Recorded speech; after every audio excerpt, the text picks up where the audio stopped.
The message flashed on my phone screen like a slap to the face. Vanity $500 due first of month. Venmo preferred. From my own son. In my own home. The house I'd paid off 20 years ago. The house where I'd raised him after his mother died. My arthritis-twisted fingers hovered over the screen, wondering when family became a business transaction. Before we continue, subscribe to the channel and tell us where you're listening from in the comments. My name's Harold Mitchell. I'm 72 years old and used to live, in a modest 3-bedroom house in Danville, Pennsylvania. Nothing fancy, mind you, just a place I called home for 43 years. Retirement suits me fine most days. I wake up around 6, make my coffee the old-fashioned way. Percolator, not those fancy pod machines. The neighborhood's quiet. Mostly older folks like me who've been here since Nixon was president. My routine's simple. Coffee on the porch when weather permits. Watching cardinals at the feeder I built last spring. I take walks to keep my joints from freezing up completely. Sometimes I meet Frank and the boys at the diner for breakfast on Wednesdays. We talk about everything and nothing. Baseball, our aches and pains, grandkids, the weather. Normal stuff. Old man stuff. My wife Margaret died 12 years ago. Breast cancer. Too young at 58. Some days I still reach across the bed in the morning before remembering she's not there. After she passed, the house felt too big, too quiet. But it was home. Every scratch on the hardwood, every chip in the kitchen counter told our story. Our son David was 16 when his mother died. That's a terrible age to lose your mom. I did my best raising him alone, though I made plenty of mistakes. I was stricter than Margaret would have been. Maybe that's where things went wrong. Maybe I should have been softer, more understanding. Hindsight's always clearer, isn't it? I worked at the steel mill for 35 years. Dangerous work, but it paid the bills and put David through college. First person in our family to get a degree. I was so proud watching him walk across that stage in his cap and gown. Margaret would have been bursting with pride. I put away as much as I could for retirement, but medical bills ate through our savings faster than termites through pine. Margaret's treatment wasn't cheap, even with insurance. When David graduated, he struggled to find good work. The economy wasn't kind to new grads back then. So when he asked to move back home at 24, I didn't hesitate. Stay as long as you need, I told him. Save your money. That was 8 years ago. He landed a decent job at an insurance company 3 years back. Started dating Melissa around the same time. Nice enough girl, but ambitious. Always talking about their 5-year plan, their investment strategy, their future home in the suburbs. Nothing wrong with ambition, but something in her eyes when she looked at our modest house made me uneasy. Like she was calculating what could be improved, upgraded, monetized. Last Christmas, David announced they were engaged. I was happy for him, truly. I gave him his mother's engagement ring to give to Melissa. It wasn't fancy or large, but it had sentimental value. Melissa smiled when she showed it to me, but I caught her later looking at bigger diamonds online. "You deserve better than this starter ring," she told David, not realizing I was in the hallway. "We'll upgrade after the wedding." That stung. Margaret's ring was starter now. Just another thing to be improved upon. Spring came and they were still living with me. David mentioned renovating the spare bedroom for their home office. I agreed, even helped with the painting. Then they redid the kitchen, my kitchen, without really asking. Just came home one day to find my old oak cabinets gone, replaced with something white and shiny that didn't hold nearly as much. "It increases the home value," David explained, not meeting my eyes. "Whose home?" I wondered but didn't say it aloud. Little by little I felt like a guest in my own house. They moved my recliner, the one Margaret got me for our 30th anniversary, to the basement because it clashed with the aesthetic. My fishing gear had to be stored in the garage instead of the hall closet. My bird feeders were attracting pests. I started spending more time at the senior center just to get away from my own home.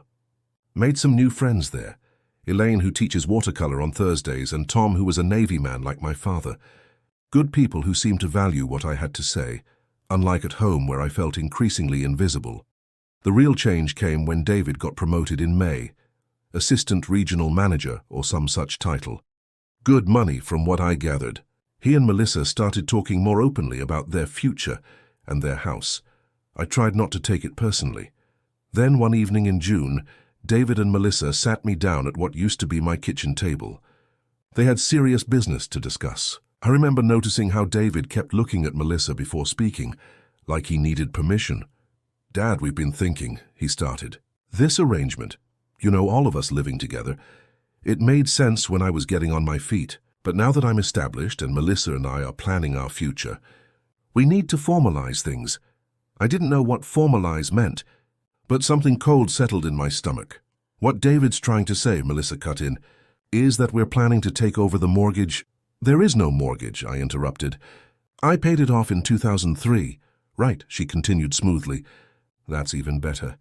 We want to buy you out, give you a fair market value for your equity so you can downsize to something more appropriate for your needs, my needs.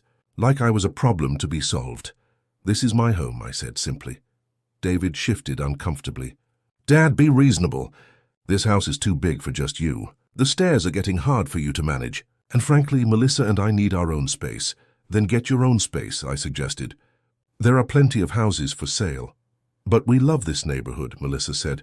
"And financially, it makes more sense to invest in a property we already partially own." "Partially own? Since when?" "I've never signed anything giving David ownership," I said, my voice steadier than I felt. "Well, that's another thing," David said. "I've been living here, contributing to upkeep and improvements that you chose to make without asking," I pointed out, "which gives me certain rights as a co-inhabitant," he finished. I looked between them, these strangers at my table. "Are you threatening legal action against me?" "Your father?" "Nobody's threatening anything," Melissa soothed, though her eyes remained calculating. "We're simply proposing a business arrangement that benefits everyone. You get a nice nest egg to supplement your Social Security, and we get a home we're already invested in." I stood up slowly, my knees protesting. "I need some time to think." "Of course," David said, looking relieved. "Take all the time you need." "But we were hoping to have this settled before the wedding in September." I nodded and retreated to my bedroom, the only space in the house that still felt like mine, though even there Melissa had suggested new curtains and bedding. That night, I couldn't sleep. I stared at the ceiling, thinking about Margaret. What would she say about our son now? The boy we'd sacrificed for, saved for, loved unconditionally, trying to push me out of my own home. The next morning, David caught me before he left for work. "Dad, about last night. I know it's a lot to process, but it really is the best solution for everyone." "I understand," I said, though I didn't. "Great." His relief was palpable. "So we can move forward with the paperwork?" "I didn't say that. I said I understand what you're proposing." His smile faltered. "Well, there is one other option if you're not ready to sell." "What's that?" "You could pay rent. Fair market value would be around $2,500 a month." The room seemed to tilt. "Rent in my own home?" "It's not just your home anymore, Dad. Melissa and I have put thousands into improvements. Improvements I never asked for." He sighed like I was being difficult. "Think about it, okay? $500 is actually below market for this neighborhood now." After he left, I sat at the kitchen table, the new one they'd bought to replace the oak set Margaret and I had chosen together, and made some calculations. My Social Security came to $1,874 a month. My pension added another $1,200. After property taxes, utilities, groceries, and my medications, paying $1,500 in rent would leave me with less than $500 for everything else. The more I thought about it, the angrier I got. This was my home. I'd worked my fingers to the bone to provide for my family. I'd nursed Margaret through her illness right here in this house. I'd raised David here, taught him to ride a bike in that driveway, helped him with homework at that table. And now he wanted to charge me rent? That evening, the text message came. $2,500 due first of month. Venmo preferred. Not even a conversation. A text message. Like I was some tenant behind on payments, I didn't respond. Instead, I called my old friend Richard, a retired attorney who'd helped with my will years back. "They can't legally evict you," he confirmed after hearing my story. "But they can make your life miserable, and it sounds like they're already doing that." "What would you do?" I asked him. Honestly, I'd teach them a lesson they won't forget. The next day, I visited Sunshine Villa, a senior living community on the other side of town. Not my first choice. I'd always sworn I'd never end up in one of those places, but it was clean, had a small garden area, and most importantly, I could afford it on my fixed income. I signed a 1-year lease that afternoon. When I got home, David and Melissa were discussing wedding plans at the kitchen island. "Oh, Dad," David said, barely looking up. "Did you think about our conversation?" "I did," I said calmly. "I've made a decision." That got their attention. "You're right that this arrangement isn't working anymore, so I'll be moving out next week." Their shock was almost comical. This clearly wasn't in their script. "Moving out?" David repeated. "Where would you go?" "Sunshine Villa. I've already signed the lease." "That old folks' home?" Melissa looked horrified. "But that's appropriate for my needs," I finished for her, using her own words. "Dad, be reasonable," David started. "We don't want you to leave. We just want to charge me rent in the home I paid for," I finished. "I understand perfectly." "It's not like that," he protested, but his eyes wouldn't meet mine. "It's exactly like that," I said. "And it's okay. You've made your choice and I've made mine." The next week was tense. They tried various tactics. Guilt, after all we've done for you, manipulation. What will people think? Doubt and finally concern. We're worried about you living alone. But my mind was made up. I packed my clothes, my books, Margaret's photo albums and her ashes. Everything else, furniture, appliances, the china cabinet that had been my mother's, I left behind. On moving day, David hovered anxiously. "Dad, please reconsider. We can work something out." "It's done, David." I handed him an envelope. "This contains my new address and phone number. Also a copy of my will and advance directive. Richard has the originals. Why are you giving me these?" He looked genuinely confused. "Because despite everything, you're still my son. And someday you might need to make decisions for me." His eyes filled with tears then, the first genuine emotion I'd seen from him in months. "Dad, please." But the moving van had arrived and it was time to go. Sunshine Villa wasn't bad. My apartment was small but efficient. I set up Margaret's picture on the nightstand and arranged my books on the provided shelving. The staff was kind and there was a chess club that met on Tuesdays. 3 days after I moved in, the messages started. First from David. "Dad, please call me." Then, "The water heater broke. Do you remember when it was installed?" Then the property tax bill came. "It's $4,300, is that right?" Then from Melissa. "David is really upset. Can you please call him back?" They kept coming. Questions about the furnace, the roof warranty, the sewer line. Questions about bills and maintenance and repairs. Things they'd never bothered to learn about while living under my roof. By the 4th day, I had 40 messages between them. 40 increasingly desperate pleas for help with the house they'd been so eager to claim. I sat in my new small living room, looking at my phone as another message came through. "Dad, please. We need your help. We didn't realize how much you did for this place."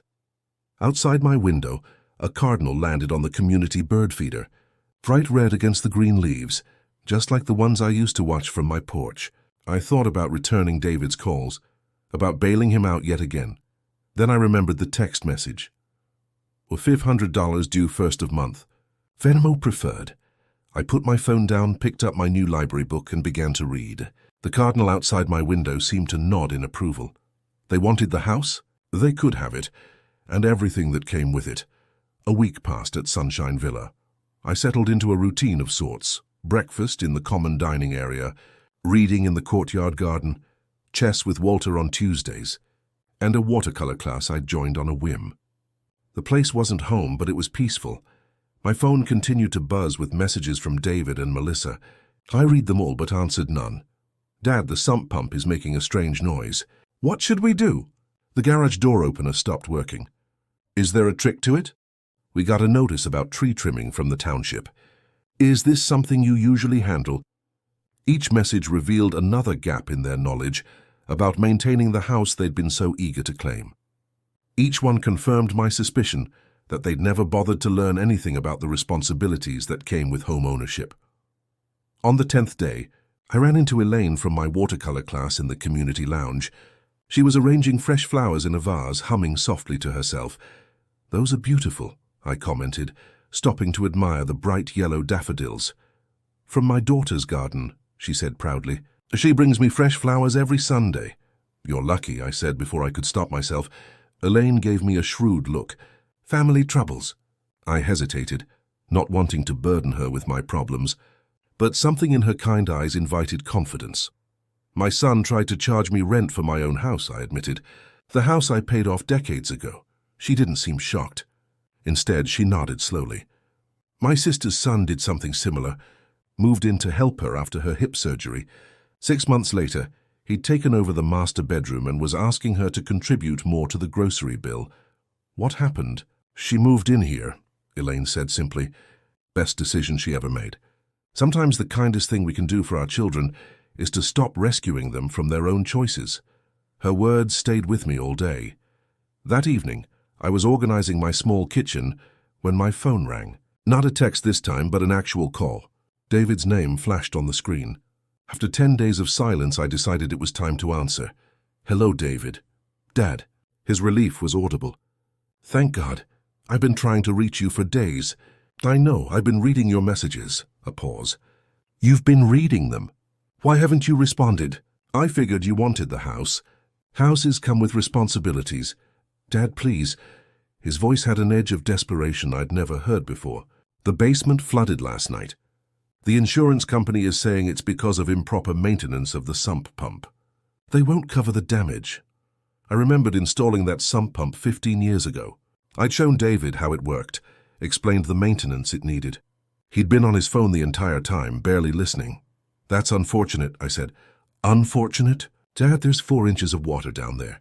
All our stored things are ruined, including Mom's Christmas decorations. And the repair estimate is over $7,000. The mention of Margaret's decorations stung. Those hand-painted ornaments had been precious to her. Each one held memories. Our first Christmas together, David's birth, family vacations. Now they were waterlogged and ruined, because David couldn't be bothered to learn basic home maintenance. What do you want me to do about it? I asked, keeping my voice neutral. Can you help us? With the repairs? The request hung in the air between us. Or at least tell us what to do. We're drowning here, Dad, literally. I thought about all the times I'd tried to teach him about the house. The patient explanations about the furnace filter, the water heater maintenance, the importance of cleaning the gutters before winter. All met with impatient sighs or distracted nods. I offered to teach you these things for years, David. I know, and I should have listened. But right now we need help. Please, Dad. I closed my eyes, feeling the familiar pull of parental obligation, the instinct to rush in and fix things for my child, regardless of cost or consequence. I'll think about it, I said finally. But David, you need to understand something. This house, these problems, they're yours now. Just like you wanted. That's not fair, he protested. We never wanted you to leave. No, you just wanted me to pay you for the privilege of living in my own home. The line went silent for a moment. It wasn't like that, he said, but his voice lacked conviction. It was exactly like that. K500 due first of month. Venmo preferred. Remember? He didn't respond. I'll call you tomorrow, I said and hung up. That night I couldn't sleep. I kept seeing Margaret's face, imagining her reaction to those ruined Christmas ornaments. She'd spent years collecting them, painting them, preserving our family memories in delicate glass and ceramic. By morning I'd made a decision. I called David. I'll come over to look at the basement, I said when he answered. But I'm not paying for repairs. I'll show you what needs to be done and you can decide how to handle it.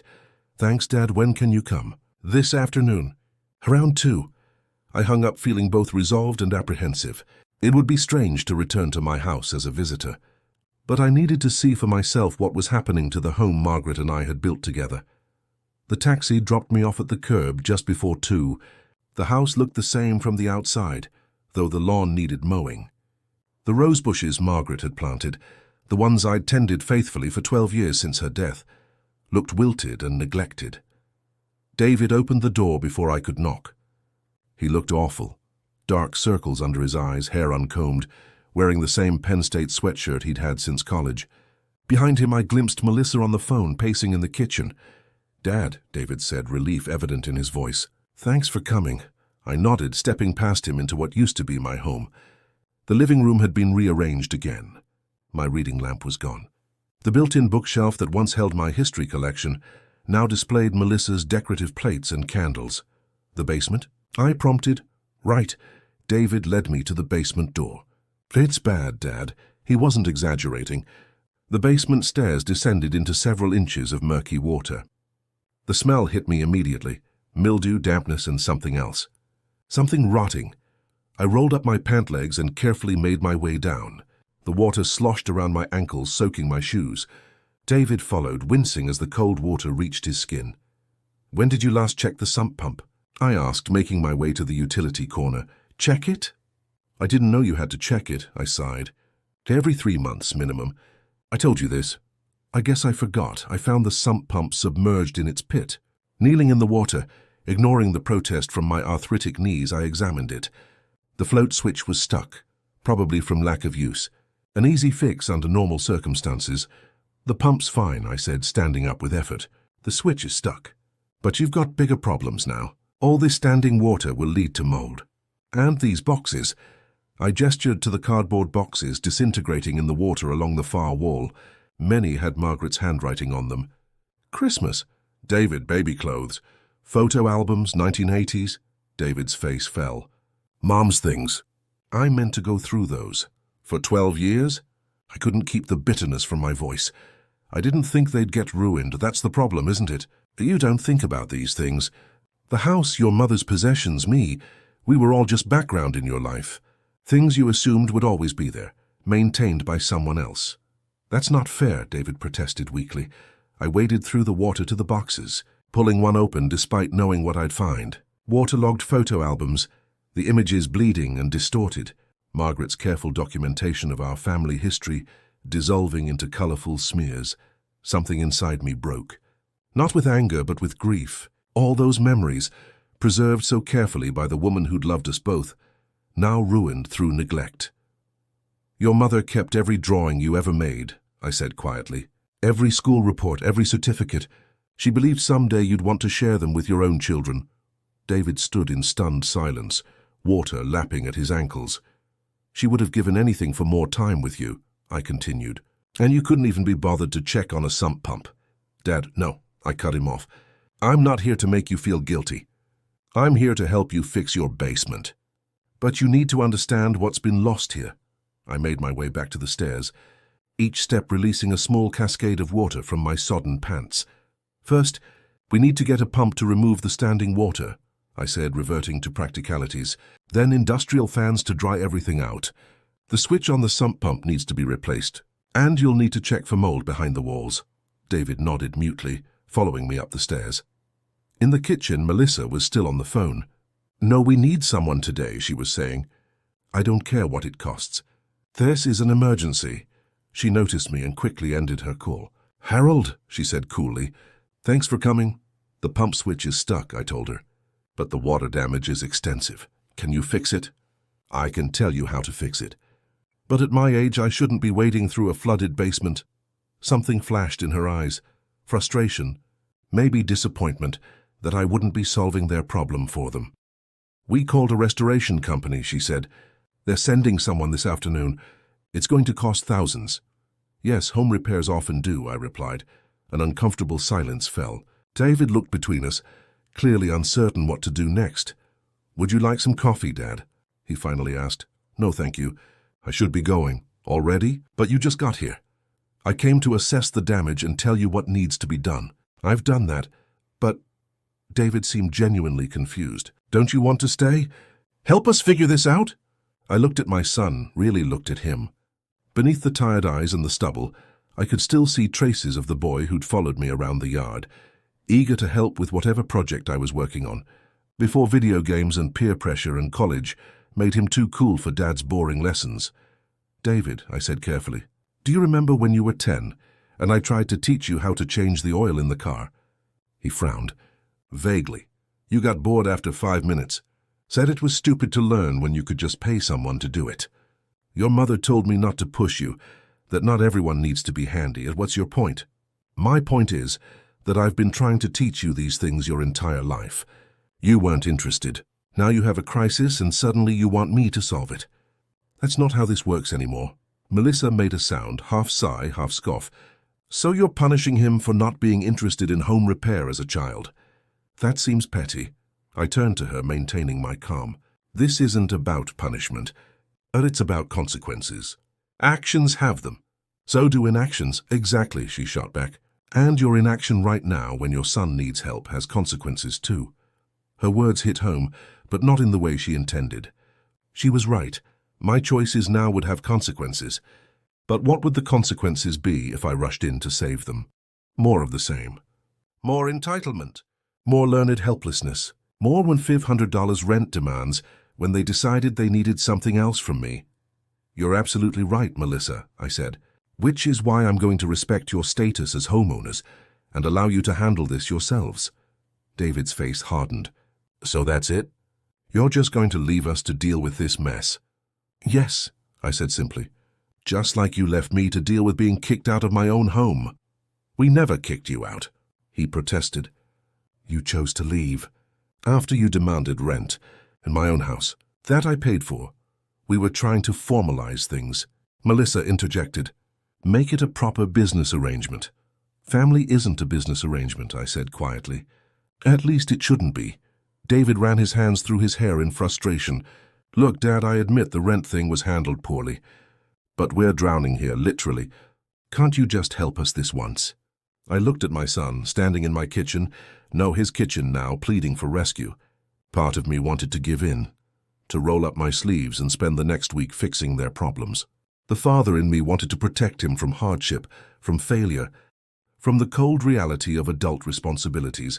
But another part, the part that remembered the text message, the dismissive way they'd pushed me out, the casual cruelty of treating me like a tenant in my own home, that part stood firm. No, I said finally. I can't or won't. Melissa's voice was sharp. Both, I replied. I'm 72 years old with arthritis.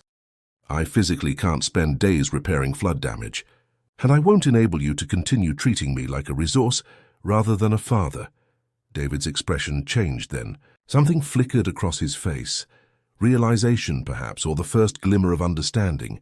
So what are we supposed to do? He asked, his voice smaller now. What everyone does, I said. Call professionals, pay them.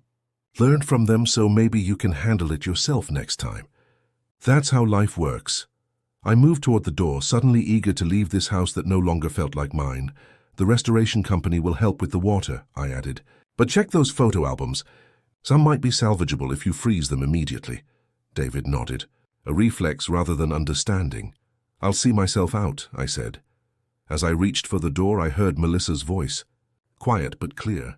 This isn't over, Harold, I turned back. What do you mean? Her eyes met mine, calculating. The house. There are legal considerations.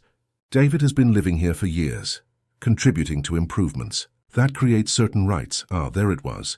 The threat that had been lurking beneath the surface all along. Are you threatening legal action against me? I asked, echoing my question from that night at the kitchen table. Not threatening, she said smoothly. Just stating facts. We've invested in this property. We have equity. I looked at David, waiting for him to contradict her, to show some loyalty to his father over this woman he barely knew. He said nothing, just stared at the floor. Well, I said, feeling suddenly very tired, you know where to find me if you want to serve papers. I opened the door and stepped out into the afternoon sunshine. Behind me, I heard David call my name, but I didn't turn back. The taxi I'd called was waiting at the curb. As we pulled away, I looked back at the house, at Margaret's neglected roses, at the lawn we'd once spent Sunday afternoons mowing together, at the porch swing where we'd watched summer storms roll in. It wasn't my home anymore. Perhaps it hadn't been for a long time. Back at Sunshine Villa, I sat on my small patio, watching the sunset paint the sky in shades of orange and pink. My phone buzzed with a text from David. The restoration company says it will cost $9,300. We don't have that kind of money. I set the phone down without replying. The weight of sadness pressed against my chest, not for myself but for my son. For the man who'd never learned that some things, like homes and fathers, need to be cared for before they're needed. 3 days later, a manila envelope arrived at my apartment. Official-looking papers with legal letterhead. I didn't need to open it to know what it contained. David and Melissa were making good on their threat. They were suing me for partial ownership of the house, my house based on David's years of residency and their substantial improvements to the property. I sat heavily in my armchair, the unopened envelope in my trembling hands. After everything, after raising him alone, after putting him through college, after welcoming him back home, after tolerating the gradual takeover of my living space, it had come to this. My own son taking me to court. The betrayal cut deeper than I could have imagined. Not just the lawsuit, but what it represented. The final confirmation that in David's eyes I wasn't a father to be loved and respected. I was an obstacle to be overcome, a resource to be extracted, a problem to be solved. I called Richard immediately. "They're suing me," I said when he answered. "My own son is suing me for my house." Richard's sigh carried through the phone. "I was afraid something like this might happen. Bring the papers to my office tomorrow. We'll go over them together." That night, alone in my small apartment, I took out the photo of Margaret I kept by my bedside. Her smile, forever frozen in time, seemed sadder now, knowing what had become of our family. "What did we do wrong?" I whispered to her image. "Where did we go wrong with him?" The photo offered no answers, just Margaret's kind eyes looking back at me across the years. I placed it back on the nightstand and tried to sleep, but rest wouldn't come. All I could see was David's face, not as the entitled adult who'd tried to charge me rent, but as the little boy who'd once looked at me like I hung the moon and stars. Somewhere along the way I'd lost that boy. And now it seemed I'd lost my son as well. The next morning my phone rang. David's name appeared on the screen. I answered, expecting more demands, more entitlement, more betrayal. Instead, his voice cracked as he said 5 words I never thought I'd hear. "Dad, I think I need help. Dad, I think I need help." 5 words that shattered everything I thought I knew about where things stood between us. 5 words that cracked open a door I'd assumed was permanently closed. "What kind of help?" I asked cautiously, afraid to hope. David's voice sounded strange, congested like he'd been crying. "Can you come over, please? I need to talk to you in person." Part of me wanted to refuse. The lawsuit, the demands, the rent text, they were all still fresh wounds. But something in his voice pulled at the part of me that would always be a father first. "I'll be there in an hour," I said. The taxi dropped me at the curb again, but this time David was already waiting outside, alone. No Melissa in sight. He looked worse than before, unshaven, hair unwashed, wearing clothes that looked slept in. "Thanks for coming," he said, and the gratitude seemed genuine. Inside, the house was eerily quiet. The flood damage had been partially addressed. Industrial fans hummed in the basement and the carpet had been torn up, but the place had a neglected feel that hadn't been there before. "Where's Melissa?" I asked, noticing her absence. "She's gone," David said flatly. "Left 3 days ago." I sat down slowly on the couch, waiting for him to continue. "After we sent the legal papers," he began, running his hands through his greasy hair, "we had a huge fight. I never wanted to sue you, Dad. It was her idea." "But you went along with it," I pointed out. He nodded miserably.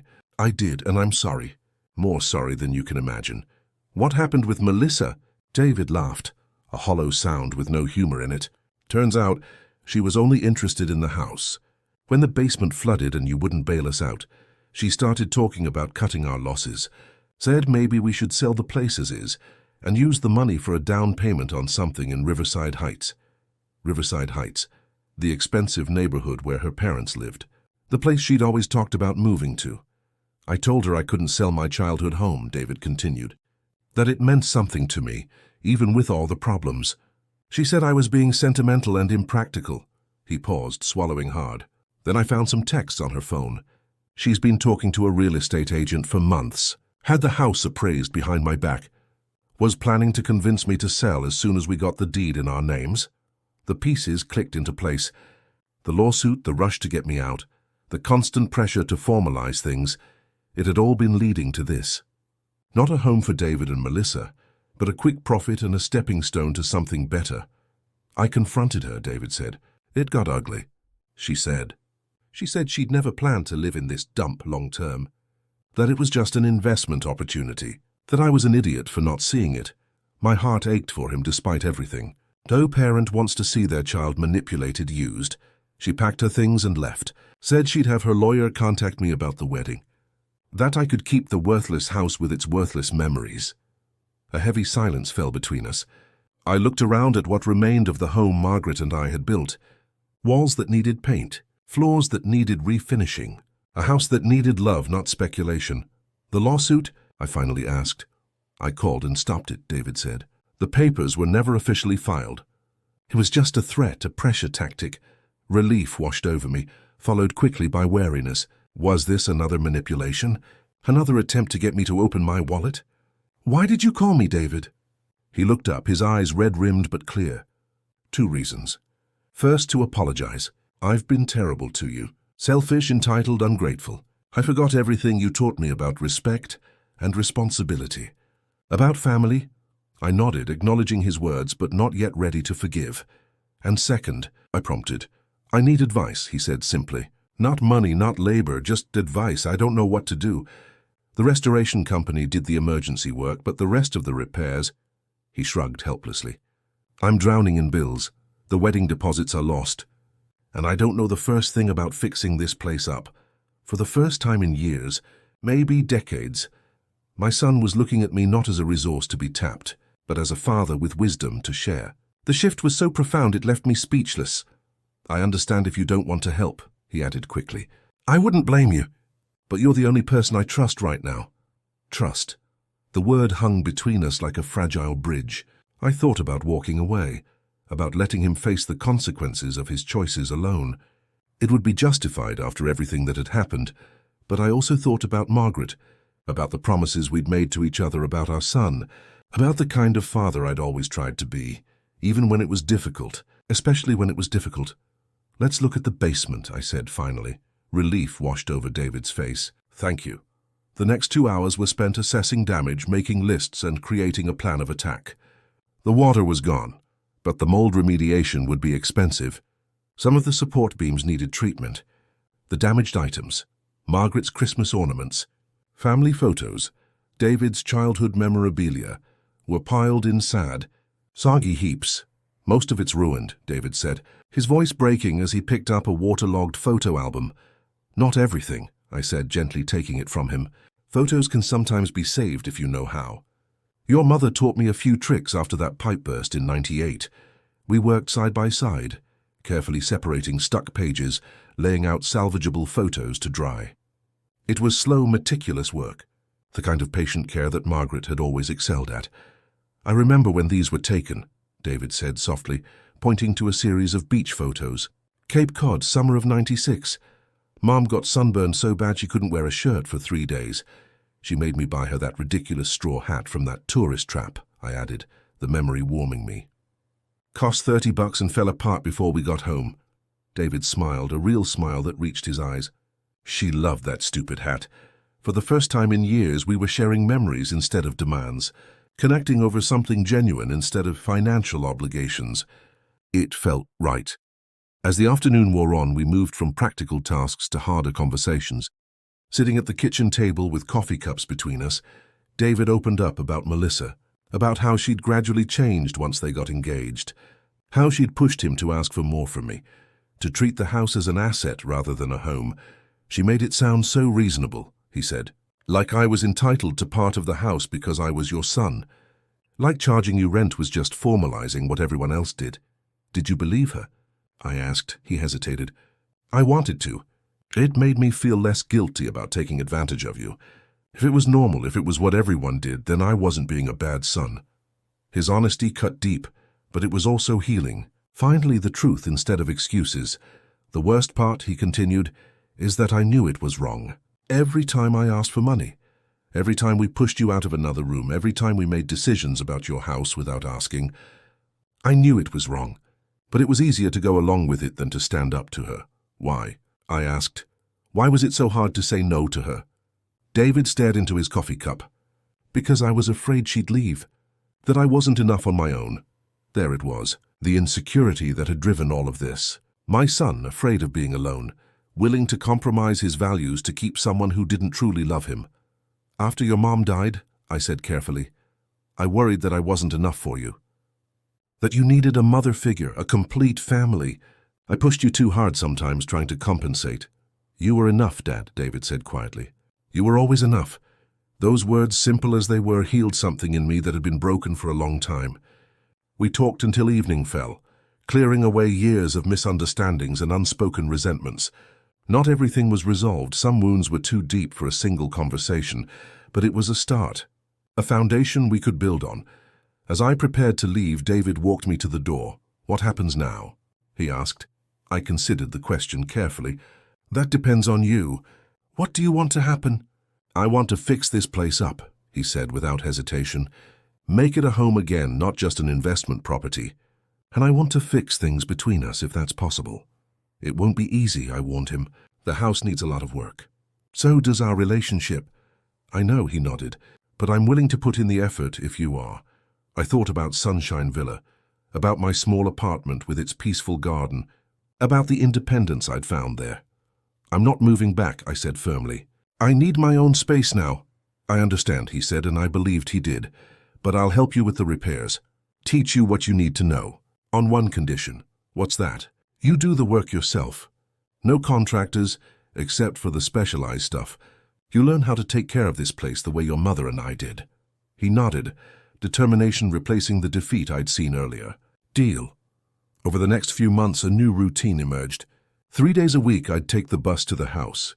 David would pick me up at the stop, and we'd spend the day working on repairs, refinishing hardwood floors, patching drywall, rewiring the basement outlets.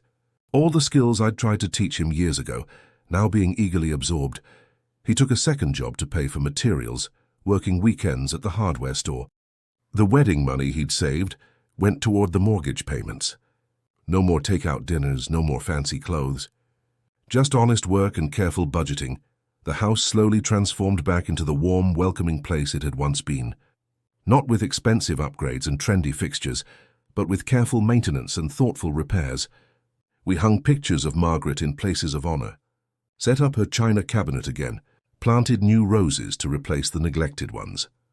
On a chilly October morning, 6 months after our reconciliation began, I arrived to find David waiting with a surprise. I found these in the attic, he said, handing me a dusty box. They were in a waterproof container, so the flood didn't get them. Inside were Christmas ornaments, not Margaret's hand-painted ones, those were lost forever, but the ones she'd inherited from her mother. Crystal snowflakes and delicate glass birds that had adorned our first Christmas tree together. I thought they were gone, I said, my voice thick with emotion. She must have stored them separately, David replied, for safekeeping. Just like Margaret, to think ahead, to preserve what was precious. That December we decorated a Christmas tree together for the first time in years. David came to Sunshine Villa on Christmas Eve for dinner, bringing a small gift, a handmade birdhouse he'd crafted in the workshop we'd set up in the garage. For your garden, he explained. I know how much you enjoy watching the birds.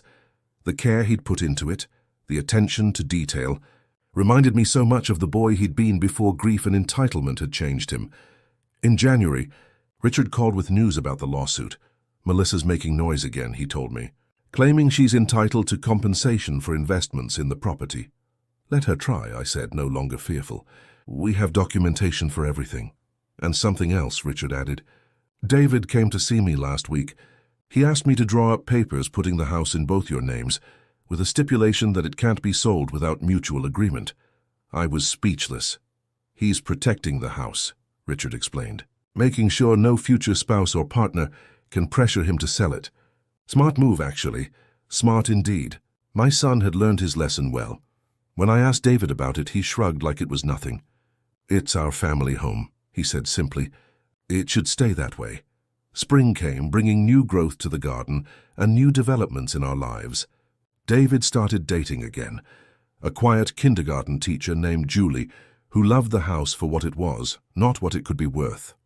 I joined a veterans writing group at the senior center, sharing stories about my time in the service that I'd never told anyone.